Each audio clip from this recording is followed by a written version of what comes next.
call this one clay on a stick. Pretty generic name. So the basic demonstration is this. Somebody comes up and you ask them, try and balance this rod on your finger. And a lot of people can do this for a long period of time.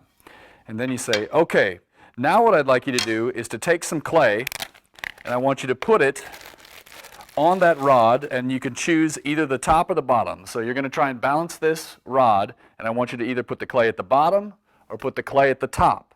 And you ask them which scenario will be easier to balance.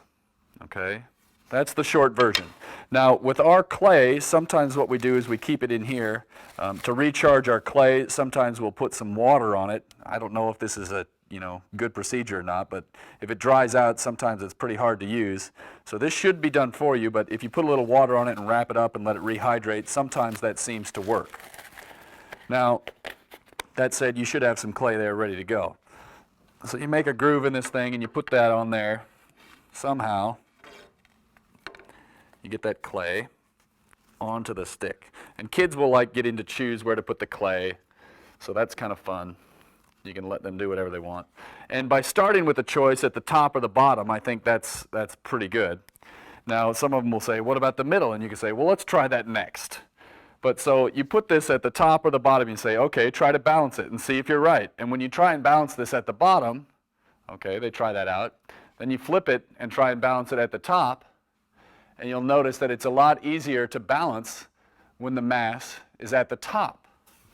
And some people get this right away, they have no trouble with it. Some people get a little confused by it. Usually people are a little bit confused because when you think about an object tipping over, you think about a tall, skinny object like this, it's very easy to tip it over.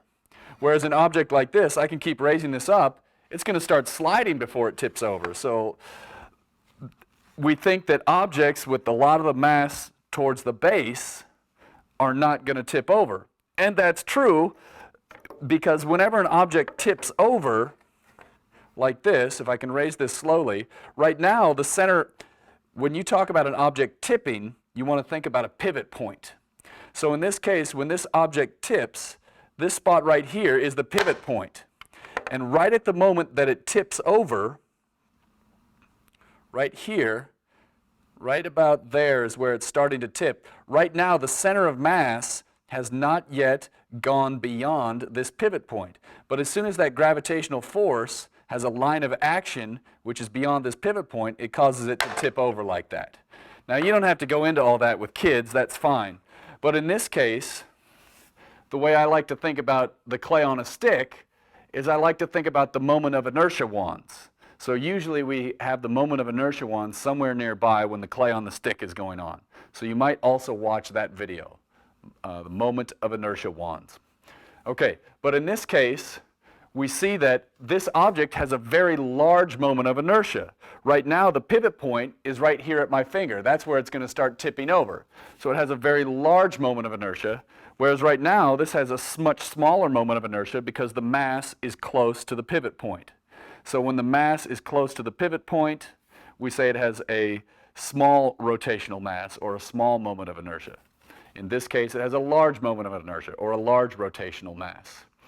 Now, we know it's more likely to be unstable up here, but because it has a large moment of inertia, it takes longer to rotate. So when something has a large mass, it's hard to accelerate or hard to decelerate, right? If something has a large mass, like a train, it's hard to get it moving. It's also hard to stop it. In this case, we have an object with a large rotational mass. It's hard to get it rotating. So your mind has enough time to make adjustments and fix this. So you can see it's actually very stable, right? You can move this around and you can do pretty much anything you like. If you try that with the mass on the bottom, it's a lot tougher. Okay, so try and shake it around. You can do it, but it's definitely a little bit tougher. So, and that's because of the smaller rotational mass, it starts rotating more rapidly, so your brain has to make more adjustments more rapidly. Okay? So there's a difference between stability, whether something tips over, and this demonstration. And that's the thing that we're trying to puzzle people with and make them think about. So if you want, you can talk about objects tipping over, or you can completely ignore that. You could talk about moment of inertia and discuss the moment of inertia wands if you'd like. But again, that's the supposed counterintuitive part of this. So this was clay on a stick.